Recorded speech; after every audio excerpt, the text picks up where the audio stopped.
Olá, você que me segue no Rodrigo Silva Arqueologia. Mais uma vez aqui nos encontramos virtualmente pelo YouTube para falar sobre a arqueologia e a Bíblia Sagrada. E você sabe, essa série que eu estou fazendo aqui é chamada de Tesouros do MAB, o Museu de Arqueologia Bíblica daqui do campus de Engenheiro Coelho, do Centro Universitário Adventista de São Paulo. E aqui na nossa coleção nós temos milhares de artefatos originais esperando a sua visita para conhecer esse acervo que nos ajuda a entender melhor a palavra de Deus. E você sabe, o MAB foi construído, ampliado e é mantido graças às doações e também a você, aluno do curso A Bíblia Comentada com Rodrigo Silva, que é apaixonado pela palavra de Deus e sabe que além de um conhecimento profundo da Bíblia, está também contribuindo para um centro acadêmico aqui em território nacional. Ah, você ainda não é aluno do curso A Bíblia Comentada? Não, então a gente resolve isso hoje. Depois que você assistir esse vídeo, eu vou deixar aqui na descrição um link e você vai ser meu aluno. Toda quarta-feira eu coloco uma aula nova ali. Nós estamos estudando a Bíblia toda, do Gênesis ao Apocalipse. E esse curso agora será algo permanente. Eu quero que ele se transforme numa enciclopédia bíblica para você. E olha, não vou dar nenhum spoiler, mas tem novidade chegando por aí, que vai agradar muito a você. Por enquanto, vai estudando a Bíblia Comentada, vai aprendendo mais sobre a Bíblia, e eu fico muito feliz por encontrar várias vezes pessoas que falam, olha, eu também sou seu aluno no curso A Bíblia Comentada, olha, eu também assino, olha, eu estou sendo edificado. Aliás, eu quero até pedir, se você é aluno da Bíblia Comentada, deixe o seu comentário aqui, eu quero ouvir a sua opinião, o que você está achando do conteúdo, tá bem? E hoje eu quero mostrar para você 3 peças arqueológicas do MAB para que você possa conhecê-las. Ah, e antes que eu esqueça, siga-nos também nas redes sociais, lá você tem o perfil do MAB, mab.ec, lá no Instagram, e o Rodrigo Silva Arqueologia, que você também deve conhecer. Em ambos os perfis, nós vamos colocar muita coisa legal para você. Esses elementos aqui são ídolos do período bíblico, do Antigo Testamento. Essa aqui eu já mostrei uma vez, é a famosa Áshera, que algumas bíblias em português traduzem como azeira, outras colocam apenas como poste ídolo, no lugar de colocar o seu nome próprio, preferem traduzir como coluna ou poste ídolo. Quando você lê o Antigo Testamento, você descobre que de todas as divindades pagãs que atraíam o povo hebreu para a apostasia, para a quebra da aliança, era Baal, para representar a figura masculina, e Áshera, para representar a figura feminina, que mais atraíam o povo para quebrar a sua aliança e a sua fidelidade para com Deus. E Áshera era tão adorada no Antigo Oriente Próximo que nós temos perfis dela em diferentes culturas. Aqui no MAB, eu não estou mostrando todos os exemplares que nós temos uma Áshera que é persa, uma Áshera que é síria, outra que é ugarítica, outra que é cananita mesmo ali, da região mais próxima dos filisteus, também a Áshera da Fenícia, ou seja, havia vários povos que sempre construíam para si uma imagem personificada da Áshera. Deus sempre tinha que enviar profetas, advertências e até mesmo castigos pesados para tirar o povo da idolatria. Os antigos hebreus eram tardios em entender que o paganismo, bem como a adoração de outros deuses, prejudicava tremendamente a si mesmos, porque o que são esses deuses, senão mera criação dos caprichos humanos? E o grande problema de se envolver na idolatria é que você fabrica um Deus customizado ao seu bel prazer e, convenhamos, ninguém costuma ser moralmente melhor que os deuses que ele adora. Então, normalmente, esses deuses, além de serem um reflexo do que havia de mais sórdido, do que havia de mais nocivo no ser humano, em termos viciosos, eram aqueles que serviam de baluarte, de modelo para muitos povos com os quais Deus dizia, não façam aliança, não sigam nos caminhos pagãos. Agora, o que eu posso aprender mais da Áshera para contar para vocês? Aqui eu trouxe um exemplar dela como deusa da fertilidade, sempre segurando os seios, você está vendo? E nessa versão dessa Áshera cananita aqui, chama a minha atenção que os exemplares que encontramos, às vezes só encontramos a cabeça, às vezes encontramos o rosto. Às vezes ela está com o rosto de mulher, como você está vendo aqui, às vezes ela aparece com um rosto como se fosse um animal. Perceba que, olha, é a mesma Áshera que nós temos, tá bem? Com o rosto parecendo uma ave, olha aqui um bico, e aqui ela está com o rosto feminino. A segunda coisa que me chama a atenção é que a Áshera, nessa cultura, ela não tinha os seus pés. Ela aparecia sempre assim com os pés cobertos, como se não tivesse pés, ou montada num animal, como você está vendo aqui, olha. Tá vendo? Ela está montada no animal, mas ela não traz os pés. Isso é uma outra característica interessante.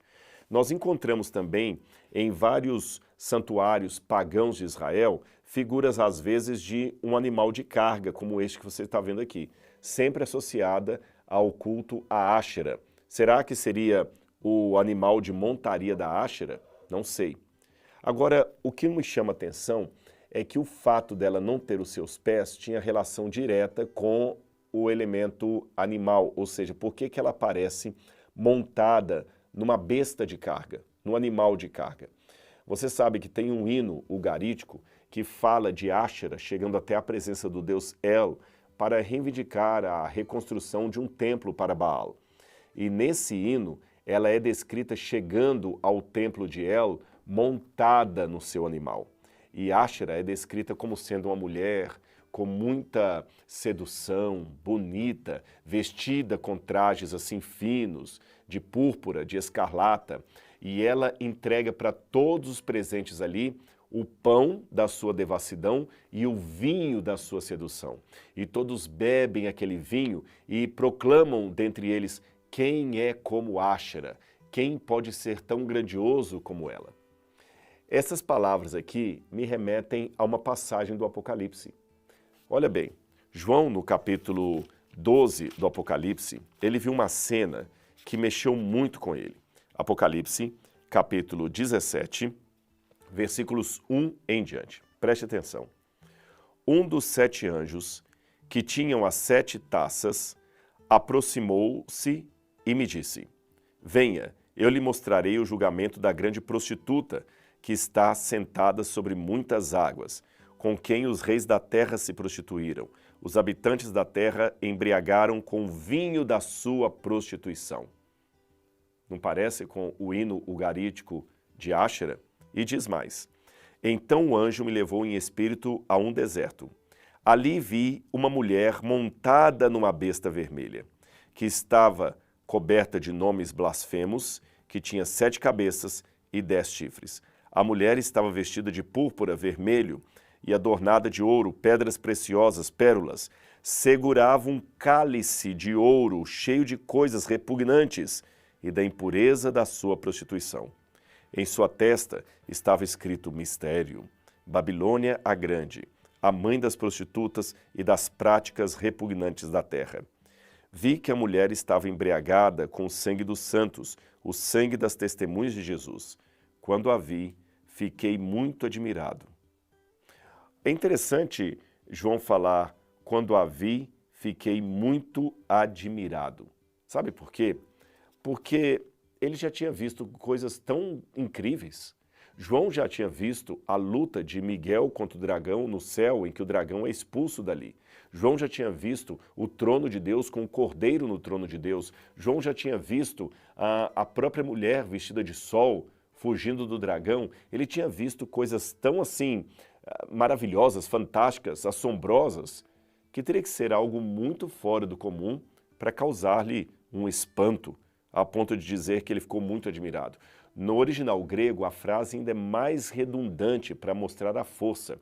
No original grego está: quando a vi, admirei-me com grande admiração. Assim que está no grego, representando até uma forma que os judeus tinham de se expressar, colocando uma redundância, enquanto em português, expressões como subir para cima, descer para baixo, sair para fora, são consideradas vícios de linguagem. Esse pleonasmo na língua aramaica, na língua hebraica, que eram os idiomas maternos de João, representava uma ênfase poética firme que você queria dar em alguma coisa. Então João, mesmo escrevendo em grego, ainda se expressou de uma maneira judaica: admirei-me com grande admiração. Por quê?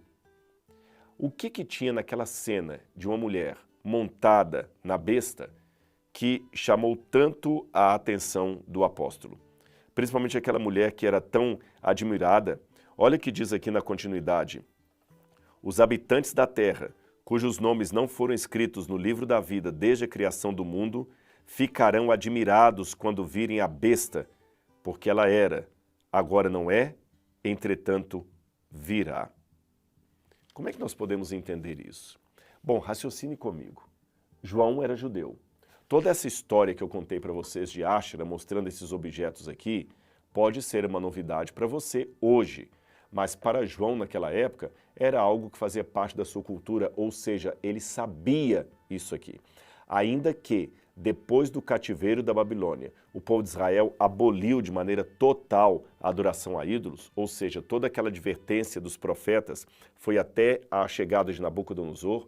Depois da Babilônia, parece que o povo ficou com tanto medo da idolatria que você não encontra mais no território de Israel nenhuma Áshera, nenhum Baal, como você encontrava antes de Nabucodonosor. Ele foi o divisor d'águas. Tem até um provérbio que conta que quem se queima com leite quente assopra até iogurte. É verdade. O trauma do cativeiro da Babilônia foi tão forte sobre o povo judeu que eles não queriam mais nada que pudesse levá-los de novo ao cativeiro. Eles não queriam mais adorar Baal, Áshera, Astaroth, Moloch, qualquer um daqueles deuses ali do paganismo. Pelo contrário, eles até se tornaram legalistas demais em relação à lei. O único problema, mas sobre isso eu falarei numa outra oportunidade, é que eles apenas trocaram um tipo de idolatria por outro e continuaram legalistas, afastados de Deus, infelizmente. Por isso que Jesus tantas vezes repreendeu os escribas e fariseus de seu tempo. Porém, João sabia disso. Ele sabia que no passado o povo ia atrás de Áshera. Ele sabia que no passado uma estatueta como esta aqui era motivo de apego espiritual para muita gente dentro do judaísmo. Eles trocavam o Deus de Abraão, Isaac e Jacó pela estátua de uma mulher, uma divindade prostituta, porque Áshera era uma prostituta que sempre aparecia montada no animal. Como João sabia disso, ao ver aquela cena de Apocalipse, capítulo 17, ele lembrou de Áshera, ele lembrou disso aqui. E qual foi a conclusão que João chegou? Que pena. Antes da volta de Jesus, o povo cristão vai cair nos mesmos erros idolátricos do povo de Israel no passado. Aí João entendeu por que no Apocalipse o grande inimigo do povo voltava a ser a velha Babilônia. Porque o povo iria se juntar com o paganismo novamente. João não tinha os detalhes de como isso se daria, mas ele sabia que Áshera voltaria a seduzir o povo. O povo se voltaria para o paganismo, talvez numa roupagem diferente, mas numa essência semelhante. Antes de João, o apóstolo Paulo também escreveu na carta aos Tessalonicenses que uma quebra de aliança futura deveria acontecer no meio do povo de Deus, o povo cristão, antes da volta de Jesus. Olha o que Paulo escreveu aqui no livro de 2 Tessalonicenses, capítulo 2. Ele disse assim: Irmãos, quanto à vinda do Senhor Jesus Cristo e nossa reunião com eles, rogamos a vocês que não se deixem abalar nem alarmar tão facilmente, quer por profecia, quer por palavra, quer por carta, supostamente vinda de nós, como se o dia do Senhor já tivesse chegado. Não deixe ninguém enganá-los de modo algum. Antes daquele dia virá a apostasia. Então será revelado o homem do pecado, o filho da perdição. Antes daquele dia virá a apostasia. E o que é apostasia? Apostasia é uma palavra grega. Apostasia significa afastamento, quebra de aliança, ruptura de acordo. O povo de Deus, infelizmente, teria uma ruptura de acordo com seu Senhor no futuro, assim como os hebreus tiveram no passado. O que é que nós podemos aprender de tudo isso? Em primeiro lugar, eu tenho uma boa notícia para você. O Apocalipse fala que haverá o remanescente fiel, aqueles que são o resto da descendência da mulher. Estes são marcados no Apocalipse como sendo fiéis, tendo a fé em Jesus e guardando os mandamentos de Deus. Além disso, Deus não deixará que a sua igreja caia. Ela estará prestes a cair, mas não cairá. Jesus Cristo disse a Pedro que as portas do inferno não iriam prevalecer contra a igreja. Então essa é a boa notícia. A igreja estará no precipício, prestes a cair, mas o povo de Deus não cairá, porque o remanescente permanecerá fiel. Não interessa quantos cristãos há no mundo, Deus quer aqueles que são sinceros. Como Paulo falou, ainda que os filhos de Israel sejam como a areia do mar, o remanescente é que será salvo. Agora, dessa boa notícia, eu tenho um apelo para mim e para você. O que me importa é estar entre o povo remanescente. Não com o espírito de ufanismo, de arrogância, de superioridade espiritual, mas com uma sede tremenda por ver Jesus e por estar do lado da verdade, do lado da luz, nesse grande conflito entre o bem e o mal. E você? Que decisão você toma hoje? Você olha os erros do povo de Israel do passado e aprende alguma coisa com aquele erro? Você aprende que não deve procurar outros deuses, sendo servo do Deus Altíssimo? Você conseguiu ter consciência plena do grande pecado e da grande besteira que os hebreus fizeram quando trocaram Deus por Baal? Se você aprendeu essa lição, como você a aplica hoje diante dos novos deuses que o diabo quer apresentar para novamente levar o povo à idolatria, à quebra da aliança? Pense bem, estamos em guerra, um grande conflito entre o bem e o mal, e os dois lados querem você. Escolha a luz, escolha Cristo e viva intensamente. Que a sua história possa ser mais uma biografia de salvação no livro da vida do Cordeiro. Se você gostou desse comentário, desse conteúdo, deixa aqui o seu like, tá bom? Se inscreva no curso A Bíblia Comentada com Rodrigo Silva.